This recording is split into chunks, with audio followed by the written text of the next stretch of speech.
جديدة.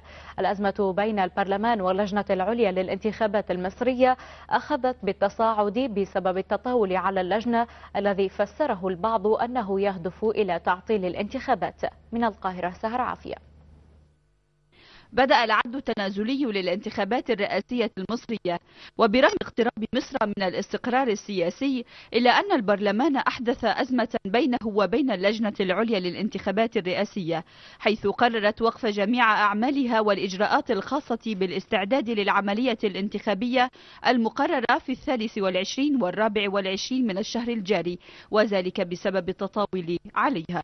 أي تدخل من جهة إلى جهة أخرى أيا كان، مش بس مسمى برلمان أو غيره، أي تدخل في جهة من جهة في شؤون أو أعمال جهة أخرى، هذا يعرقل كل ما نريده من استقرار مجتمعي. فأنا بقول إن كل مكان البرلمان أو غيره يلتزم بمكانه في حدود المشروعية الموجودة له في هذا التدخل يتدخل. أما هذه الإعاقة فهذه الإعاقة معناها يعني بالرؤية البعيدة إعاقة لاستكمال حركة تؤدي إلى أمن واستقرار الشعب المصري بأكمله. إذا كانت اللجنة العليا للانتخابات جاءت بشكل شرعي وبتؤدي عملها بشكل فيه كثير من الشفافية، فعلينا نحن نحترم النتائج اللي وصلت إليها. ولقد أسفرت حالة الاحتقان بين مجلس الشعب والحكومة إلى طعن في شرعية البرلمان. قدم الطعن للمحكمة الدستورية العليا وليتم النظر فيه بعد 30 يوما، أمر بات يشكل ريبة وتهديدا للنواب. ويعلق المحللون السياسيون بأن إذا حدث ذلك ستعود مصر لنقطة الصفر. الرئيس المصري حتى الآن لن نستطيع أن نحدد إذا كان سيعبر بنا إلى بر الأمان أم لا، لأن الدستور لم يوضع. يمكن أن يوضع الدستور بعد انتخابات الرئاسة، ونجد أن الرئيس المصري هو رئيس شرفي ليس له أي صلاحيات، فبالتالي ليس الفيصل هو الانتخابات، بل الفيصل هو الدستور الذي يحدد صلاحيات رئيس الجمهورية. تأزيم المواقف وتأجيج الفتن باتت هي السمة الرئيسية لطاولة النقاش السياسية في البلاد، وكأن الجميع يطرق على حديد ساخن بمحاولات تعطيل إجراء الانتخابات الرئاسية التي ربما ستغير من مصير مصر. اضطرابات سياسية جديدة تجتاح مصر، صدامات بين البرلمان واللجنة العليا المشرفة على الانتخابات الرئاسية برغم الأيام القليلة المتبقية على فتح باب التصويت، والمجلس العسكري يحاول تهدئة حالة الاحتقان السائدة في البلاد. من القاهرة سهر عافية. كيف تزاحمت بعض الحركات السياسية لركب الموجة وفرض وصايتها على شباب الثورة؟ كيف تسللت رموز النظام السابق مرة أخرى إلى الواجهة وتحت أي مسوغ دستوري؟ كيف تمكن المجلس العسكري أن يبقى على سدة الحكم طيلة الفترة الماضية؟ وكيف حافظ على استمرار علاقته بالكيان الصهيوني على مستوى التبادل السياسي والاقتصادي وسط محيط جماهيري رافض لهذه العلاقة؟ ما هو دور المساعدات الأمريكية في إبقاء الوضع على ما هو عليه؟ ما هو دور الحركات الإسلامية في توجيه الرأي العام ضد المخطط الصهيوني الأمريكي في مصر؟ كيف يؤثر ترامي النفوذ السياسي الخليجي على عودة مصر إلى دورها الإقليمي الفاعل؟ ما هو مصير ثورة 25 من يناير، وهل حققت أهدافها بعد عام على اندلاعها؟ هل ستشهد الأيام المقبلة قبيل الانتخابات وسط احتقان سياسي وفوضى خانقة معارك انتخابية خارجة عن المألوف؟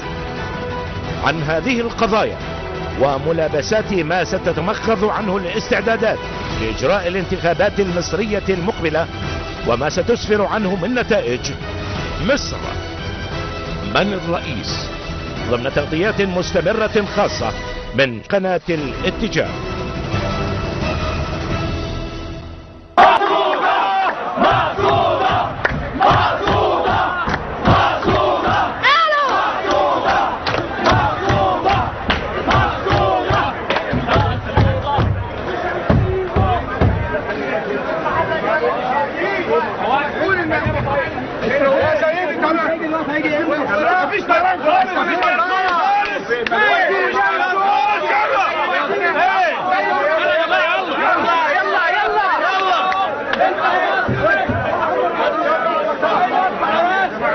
إما الانحياز إلى مبارك أو الانحياز إلى الثورة والانحياز إلى الشيلة الثورة المصرية، وفي ظروف صعبة. قبل ما نتكلم عن انقدامها لوقف مشروع التوريث، لا، هو انحاز الى الثوره. نعم. ولم يكن المجلس العسكري وحتى الان ملوش مرشح، ولم يرشح احد لخوض الانتخابات. كل القيادات العسكريه والمجلس العسكري اللي ما عندهمش حكميه في الشارع المصري لغايه هذه اللحظه ما رجعش. ثورتنا العظيمه نجحت لانها ثوره سلميه، وامي نزلت لانها ثوره سلميه، واختي وزاره الدفاع ناس بتعتبره ثوري، لا مش ثوري، حصل فيها ضرر بالغ، انخفض الدخل. كذلك هناك من يرى انه، او على الاقل ما تعتقد انت انه القول شخصيا بدات المح في هذا الخطاب التأسيس والتأليه للدوله واخراجها من دائره الدوله الإلهية كما قال هيجل. لا يفرق كثيرا عن حبيب العدل، يعني الفريق سامي عنان لا يفرق كثيرا عن في الحزب الوطني، وده كان في نعم. يعني دي بديهيات. نعم. لا نتوقف عندها. انه الذي مبارك عندما اتى برموز لكي يقودوا ولكي يكونوا على راس اساس الداخليه دي لا تساوي شيء في اهميتها للجيش.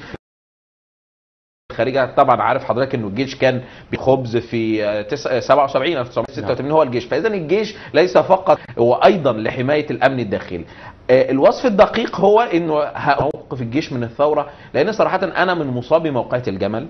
الجيش الذي الثوره، الجيش يعني على راي المثل البين مفتاح يعني ليه البلطجيه ايضا في موقعة الجمل. في الوقت ده العكس من ذلك، قيادات الجيش حسن الرويحي كان موقفهم سلبيا جدا، انه انتم مش هتعملوا حاجه، اللي حصل ده كويس. طيب اللي انا في فاصل بس